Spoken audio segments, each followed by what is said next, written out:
ధరణిమయీం తరణిమయీం పవనమయీం గగనదఘన హోత్రమయీం అంబుమయీం ఇందుమయీం అంబామనుకంప మాదిమామీక్షే.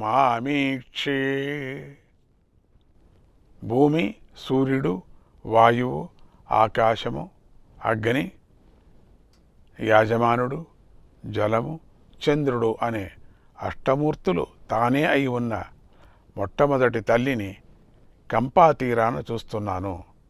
ఆ తల్లికి నమస్కారం.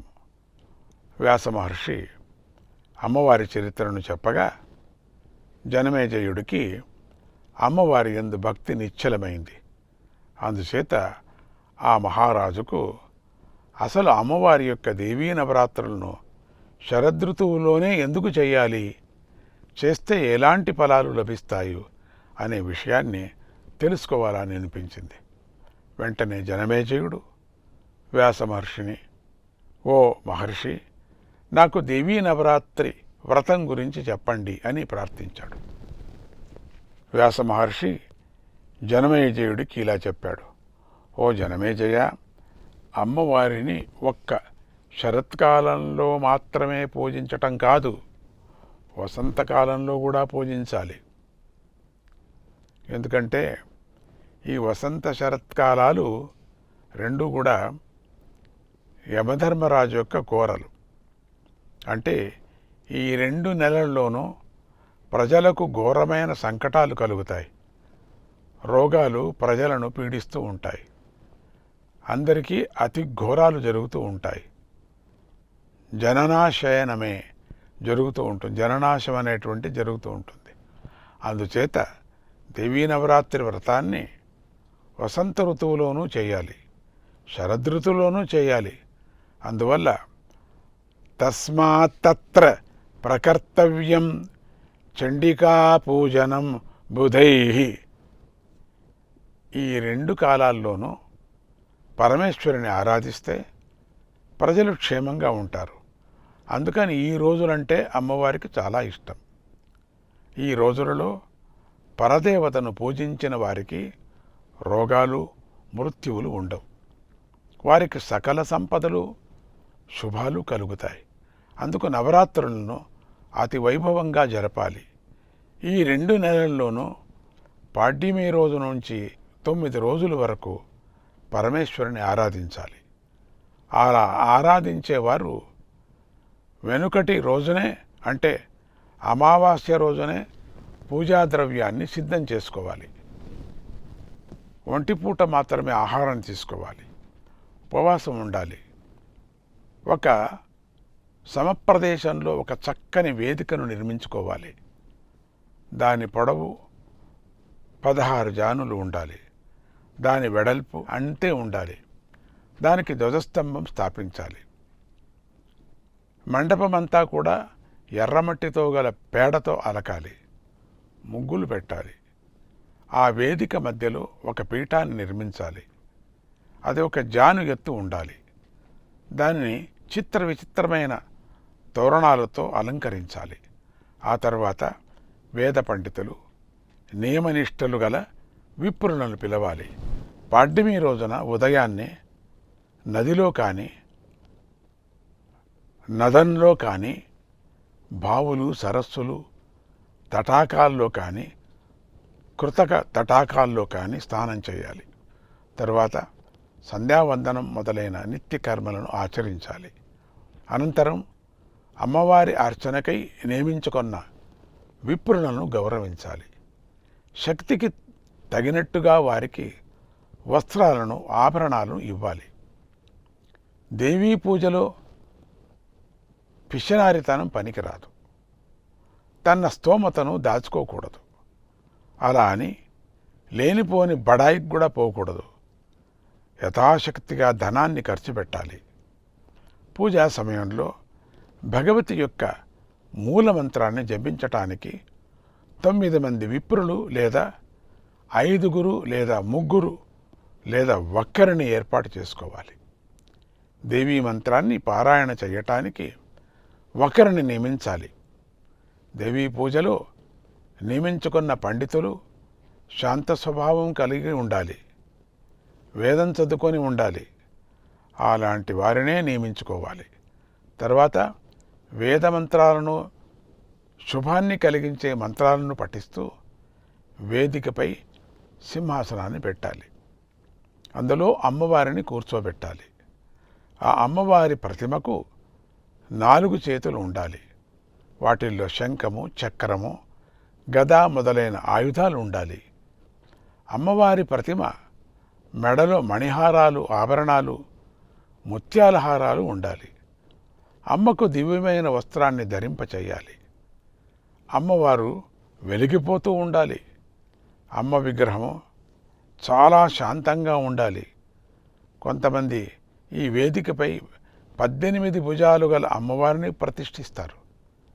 విగ్రహం లేని పక్షంలో నవాక్షర మంత్ర యంత్రాన్ని పీఠ పూజకు స్థాపించాలి.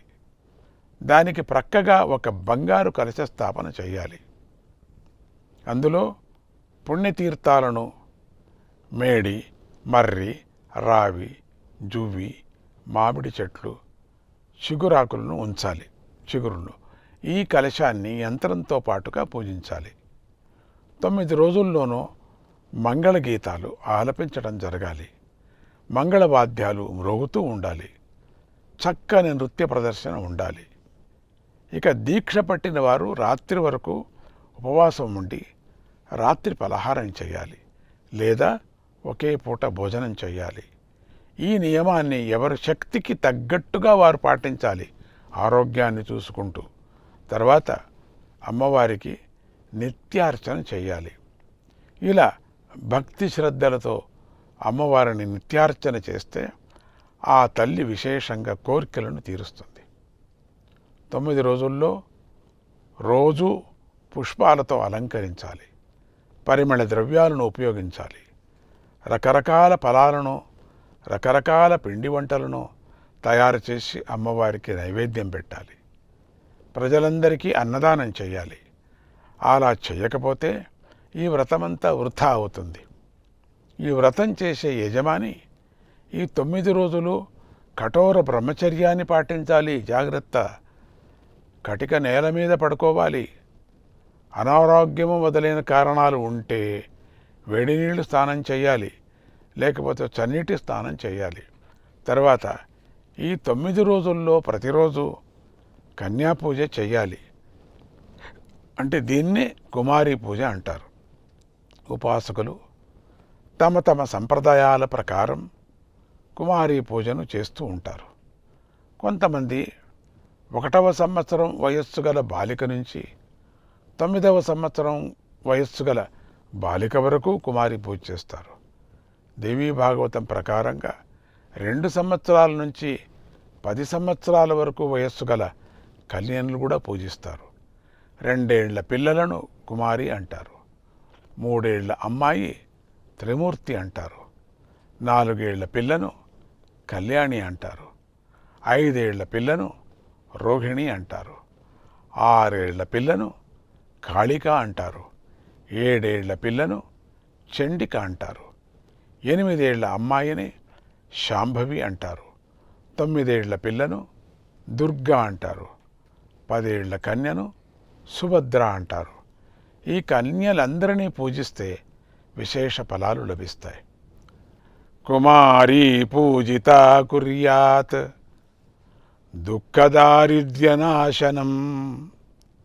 శత్రుక్షయం ధనాయుష్యం బలవృద్ధిం కరోతి వై.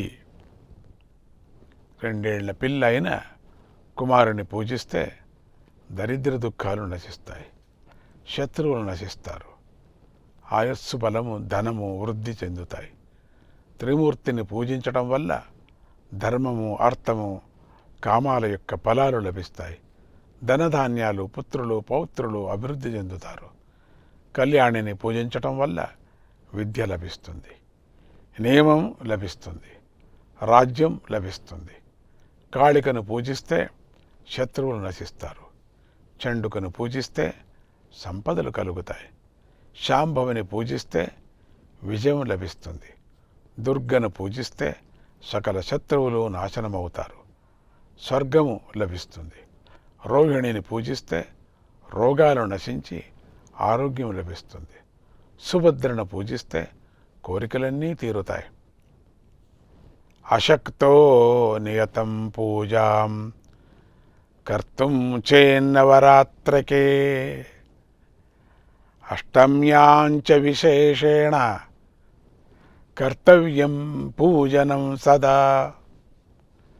ఈ 9 రోజుల పాటు దేవీ పూజలు చేయలేని అశక్తులు ఎవరైనా ఉంటే వారు ఒక్క అష్టమి రోజున విశేషార్చన చేస్తే చాలు.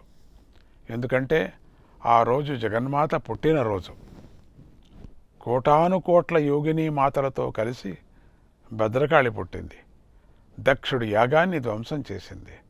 అందుచేత అష్టమి రోజున చేసే పూజ చాలా విశేషమైనది, గొప్పది. ఇక నవరాత్రుల్లో అన్ని రోజులు పూర్తిగా ఉపవాసం ఉండలేని వాళ్ళు సప్తమి, అష్టమి, నవమి అనే ఈ 3 రోజులు ఉపవాసం ఉంటే చాలు. సప్తమ్యాంచ తథాష్టమ్యాం నవమ్యాం భక్తిభావతః త్రిరాత్రకరణాత్ సర్వం ఫలం భవతి పూజనాత్. ఈ 3 రోజులు అతి పవిత్రాలు. ఈ 3 రోజుల్లో దివ్యార్చనలు చేసి జపహోమాలు చేసి అమ్మవారిని తృప్తిపరిస్తే ఆ తల్లి సకల వరాలను ఇస్తుంది. దేవీ నవరాత్రి వ్రతం ఈ ఉపదేశాన్ని మనస్సులో స్థిరంగా ఉంచుకొని అమ్మవారిని భక్తి శ్రద్ధలతో పూజించండి. అమ్మ అనుగ్రహం మీపై ప్రసరించుగాక అని ఆశీర్వదిస్తూ శ్రీమాత్రే నమః.